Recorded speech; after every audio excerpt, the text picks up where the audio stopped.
खबर आई कि यूक्रेन में जंग के पहले ही दिन ज़ेलेंस्की और उनके पूरे परिवार को मारने की तैयारी थी। वैसे ज़ेलेंस्की पहले भी कह चुके हैं कि पुतिन उन्हें और उनके परिवार को जिंदा छोड़ने के मूड में नहीं थे। लेकिन इस बार द गार्डियन ने उनका एक इंटरव्यू छापा जिसमें ज़ेलेंस्की ने खुद बताया कि कैसे 24 फरवरी यानी कि यूक्रेन पर हमले के पहले ही दिन उनकी जान पर बनाई थी। ज़ेलेंस्की ने इंटरव्यू में बताया कि जंग के शुरुआती कुछ घंटे उनके परिवार पर भारी थे, क्योंकि रूस के सैनिक उन्हें ढूंढते हुए बिल्कुल नजदीक आ गए थे, जिसके बारे में पता चलते ही वो और उनकी पत्नी अपने बच्चों को जगाने के लिए दौड़े। खतरा बढ़ता देखकर उन्होंने घर में अंधेरा कर दिया था, जिसके बाद वो और उनका पूरा परिवार बुलेट प्रूफ जैकेट पहनकर धमाकों से बचकर निकला। यही नहीं, बंकर में रह रहे ज़ेलेंस्की ने बताया कि इससे पहले उन्होंने कभी नहीं सोचा था कि उन्हें ऐसे दिन भी देखने पड़ेंगे, क्योंकि जिन हालात से वो गुजरे वैसे उन्होंने केवल फिल्मों में देखे थे। युद्ध के 65वें दिन व्लादिमीर ज़ेलेंस्की के गढ़ खेरसॉन में रूसी राष्ट्रपति पुतिन ने अपनी सरकार बना ली।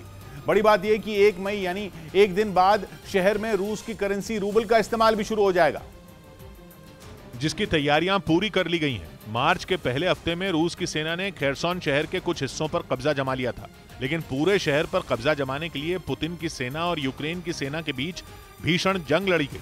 रूस की तरफ से बरसाए गए बमों और मिसाइलों की वजह से पूरा शहर खंडहर में तब्दील हो गया।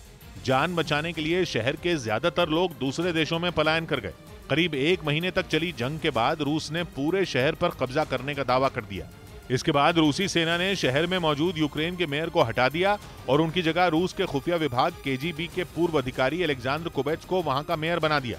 यानी शहर पर कब्जे के साथ साथ वहां की सरकार भी पुतिन के इशारों पर चलेगी। सारे फैसले भी पुतिन के कहने पर लिए जाएंगे। पुतिन का यही गेम प्लान अब यूक्रेन के बाकी शहरों में भी लागू हो सकता है, जिसकी शुरुआत उन्होंने खेरसॉन से की है। साथ ही ये ऐलान कर दिया कि 1 मई से खेरसॉन में रूसी करेंसी रूबल का इस्तेमाल शुरू कर दिया जाएगा। यही नहीं, रूस खेरसॉन को यूक्रेन से अलग करने के लिए वहां जनमत संग्रह कराने की तैयारी में भी जुटा है। यूक्रेन के राष्ट्रपति ज़ेलेंस्की का आरोप है कि जनमत संग्रह रूस के पक्ष में हो, इसके लिए पुतिन ने खतरनाक साजिश रची है, जिसके तहत रूस की सेना खेरसॉन पर झूठे हमले भी करवा सकती है।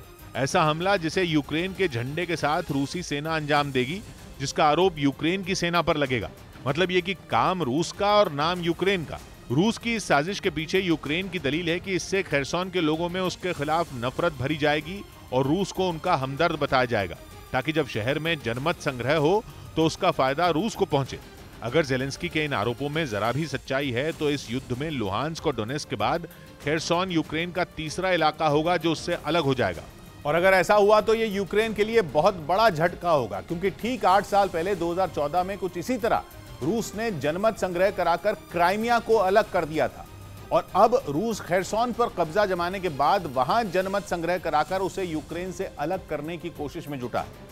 रूस को इस बात का भी भरोसा है कि जनमत संग्रह के दौरान शहर के लोग उसके पक्ष में वोट करेंगे, क्योंकि खेरसॉन के ज्यादातर लोग रूसी भाषा बोलते हैं और वहां के लोगों का रूस से काफी गहरा भी रिश्ता है।